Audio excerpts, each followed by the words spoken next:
한 명은 커서 의사가 되고 싶어 하고요. 또 한 명은 커서 물리학자가 되고 싶어 해요. 이 두 사람이 읽는 책이 같아야 될까요? 달라야 할까요?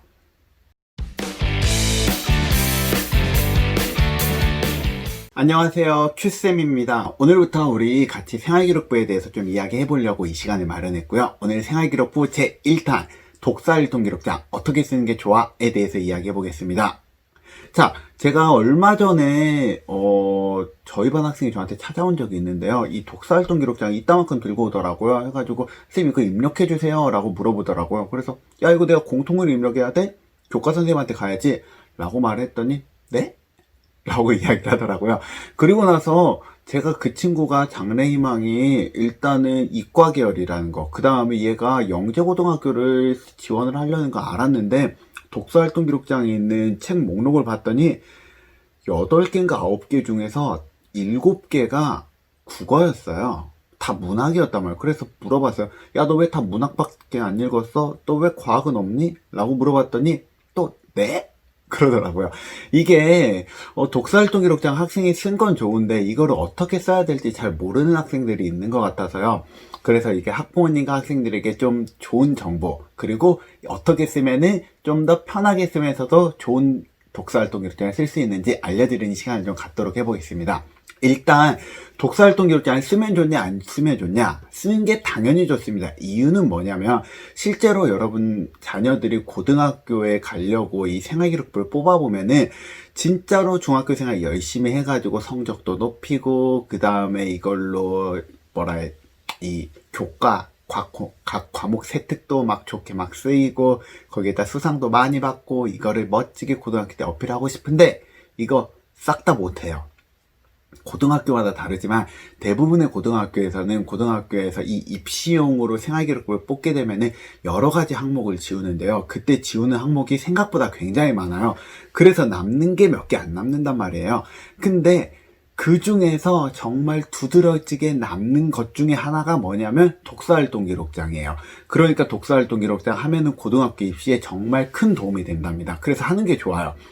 대신에 할 때 좀 우리가 원칙을 갖고 하면은 조금 더 쉽게 할 수 있거든요. 이 쉽게 하는 방법에 대해서 좀 알려드릴게요. 독서활동 기록장 쓰는 쉽게 하는 방법, 원칙 세 가지만 기억해 주세요. 첫 번째, 꾸준히 한다. 두 번째, 쉽게 한다. 세 번째, 목적성이 있게 한다. 이 세 가지를 기억해 주시기 바랍니다. 첫 번째, 꾸준히 한다. 자, 꾸준히 하는 거에 대해서 이야기를 해드릴게요. 실제로 독서활동 기록장을 이제 받아보면은 독서활동 기록장 생활기록부에 어떻게 나오게 되냐면요. 1학년, 2학년, 3학년이 칸이 나누어져 있고요.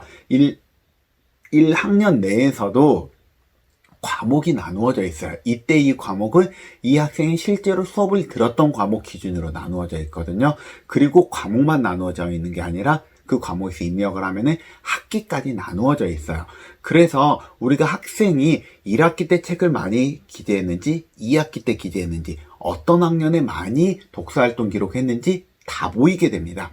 기왕이면은 매년 그리고 매 학기마다 꾸준히 작성이 되는 편이 훨씬 유리하답니다. 그렇기 때문에 우리가 꾸준히 작성을 해주시고요. 기왕이면 담임보다 교과로 가시기 바랍니다. 담임이 필요할 때는 언제 쓰게 되냐면요. 이제 과목이 없는 경우가 가끔 있어요. 예를 들면은 사회나 역사 같은 경우에는 학년을 3년 내내 배우는 게 아니라 2년만 배우거든요. 아니면 미술이나 음악도 2년만 배워요.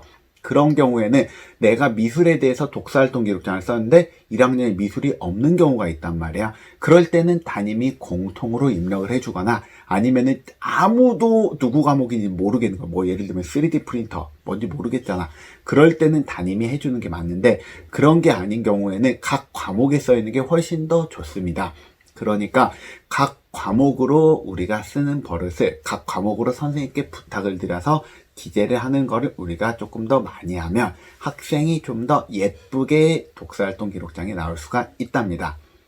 두 번째, 쉽게 하는 게 좋습니다. 이제 독서활동 기록장을 받는 방법은 어떻게 받을 수 있냐면 이제 제가 그냥 하는 말이 아니라 이렇게 학교 생활기록부 기재 요령이라는 책이 있어요. 이 책을 기준으로 이야기를 해드릴게요. 이 책에 어떻게 써있냐면은 교사는 어떤 경우에 독서활동 기록장을 쓸 수 있다라고 써있냐면 첫 번째 독서활동 기록장, 두 번째 독서 포트폴리오, 세 번째 독서 종합교육 지원 시스템을 보고 우리가 기재한다 라고 써 있습니다.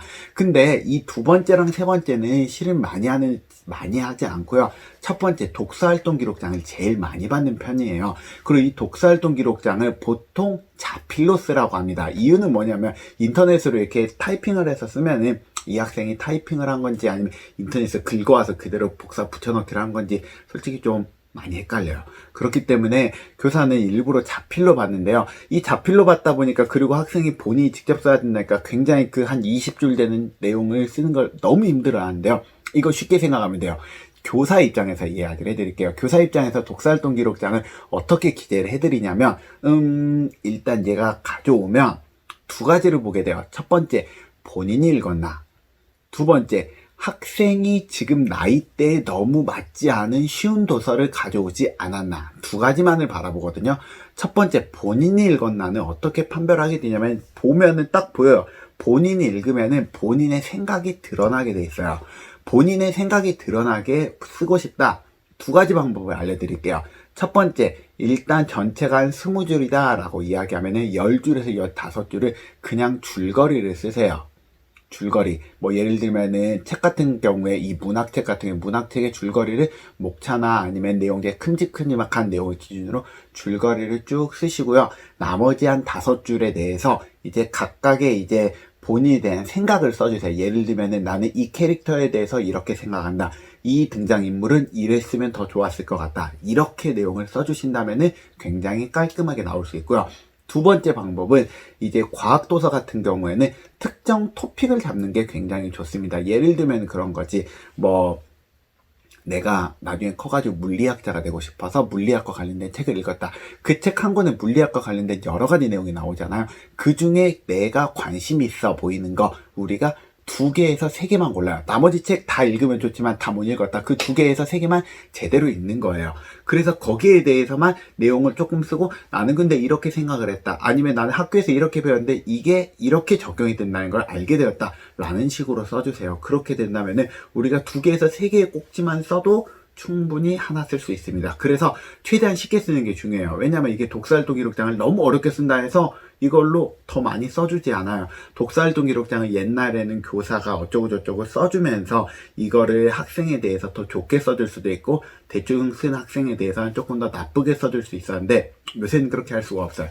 그냥 책 저자 그 다음에 도서명 2가지밖에 기재가 안 되거든요. 그러니까 학생 입장에서는 최대한 쉽게 해서 힘을 빼는 게 중요하답니다. 아시겠죠? 세 번째로는 어떻게 하는 게 좋냐면 목적성 있게 하는 게 중요합니다. 우리 솔직하게 이야기해 봅시다. 이거 고등학교 잘 가기 위해서 쓰는 거잖아요. 고등학교 잘 가기 위해서는 이게 뭔가 어필이 돼야 되는데 어필을 할 수 있는 방법이 보통 2가지로 어필을 하거든요. 첫 번째로 어필하는 방법은 자기소개서나 면접 때 사용하는 거예요. 자기소개서 때 보통 어떻게 쓰게 되냐면은 내가 이런 장래 희망을 갖게 된 계기가 바로 뭐냐면 이 책을 읽어서입니다. 이 책을 읽어봤더니 이 책 내용이 너무나 이 책에 있는 등장인물이 마음에 들었고 그 직업에 대해 관심이 있었습니다. 그리고 그걸 더 공부하다 보니 이게 정말 내 길이라는 걸 알게 되었습니다. 라고 쓰는 게 굉장히 깔끔한 문장이거든요. 그래서 이런 이유로 우리가 도서를 쓰면 좋고요. 두 번째로는 어디에서 쓰이게 되냐면요.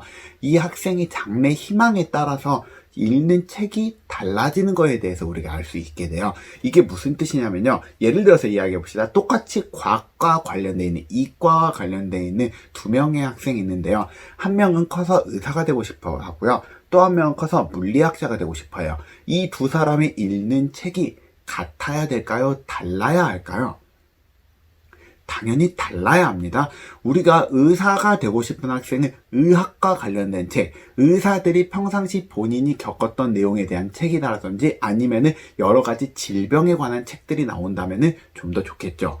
두 번째, 물리학자 꿈이라면은 물리학 최근 이슈가 된 책, 아니면은 물리학자들 중에서 저명한 교수가 쓴 책들에 대해서 읽어준다면 굉장히 유리하겠죠. 그러니까 독서활동 기록장이 다르게 나와야 되는 거예요. 그러니까 독서활동 기록장을 보면은 내가 원하는 장래 희망에 따라서 독서활동 기록장이 다르게 나오는 게 정상이고요. 그렇게 만들기 위해서 책을 그런 식으로 선정을 해보세요. 모든 걸 다 쓴다라기보다는 일단은 제일 중요한 책들을 고르는 거예요. 그리고 아까 제일 처음에 말했던 거 기억나시나요? 이걸 가지고 나중에 자기소개서를 쓸 거라고. 그러니까 아까 두 번째로 말했던 원칙, 쉽게 쓰되 딱 1년에 하나 아니면은 한 학기에 하나 정도는 열심히 쓰세요. 어디에 쓸 거니까 이걸 가지고 자기소개서에 쓸 내용이니까. 그래서 자기소개서 쓸 내용은 본인이 열심히 써가지고요. 이걸 나중에 자기소개서일 때 그대로 쓰면 되는 거야. 그러면 학생 입장에서도 이건 나중에 큰 힘이 될 수 있고, 우리가 입시 담당관, 우리가 입학 담당관이 봤을 때도 이 학생이 물리학자가 꿈이라고 했는데 물리학자를 꿈꾸는 아이가 읽어본 책일 법한 책들이 참 많고, 이 책 중에 이 책에 얘가 꿈을 만들어준 좋은 책이 있었구나라는 걸 학생과 입학 담당관이 둘 다 이해할 수가 있게 되는 거예요. 그리고 이제 그 밖에 학생의 교양을 넓힐 수 있는 여러 가지 책, 과학도서만 읽지 않아도 되는 거잖아요. 예를 들면은 인문학적인 지식을 갖추기 위한 책, 사회에 대한 책, 음악에 대한 책, 원하는 책들을 여러 권 읽을 때 그 책보다 중요한 거는 본인이 원하는 장래 희망에 대한 책이 이따만큼 많은 게 훨씬 더 좋겠죠. 우리가 그걸 생각해가지고 도서를 기록을 하면 좋겠습니다. 자, 내용을 정리해 보겠습니다. 독서활동 기록, 하는 게 좋다, 안 하는 게 좋다? 하는 게 무조건 좋습니다. 이거는 나중에 입시에 쓰이기 굉장히 유리한 항목이기 때문에 무조건 하세요. 하지만 우리가 조금 더 영리하게 해서 학생은 힘을 적게 들게 하고요. 부모님, 학부모 입장에서도 어떤 책을 읽어야지, 어떤 책을 읽어야지 이렇게 고민하지 마시고, 나는 이 학생이 나중에 커가지고 의사가 된다 말했는데 의학 관련되어 있어서 학생이 읽을 법하고, 그 다음에 요새 굉장히 유행하는 책이 어떤 책이 있지? 라고 생각해 준다면 학생에게 도서를 추천해 주기도, 학생도 그 도서를 중심으로 읽기도 훨씬 편할 거라고 생각합니다. 우리 오늘 이 시간은 여기에서 마칠 거고요. 앞으로 이런 생활기록부에 대한 내용, 아니면은 여러 가지 학생 상담, 학부모 상담에 대한 내용이 궁금하시다면은 댓글로 남겨주시고요. 구독과 좋아요는 이 채널을 유지하는 힘입니다. 이상 마치겠습니다. 안녕.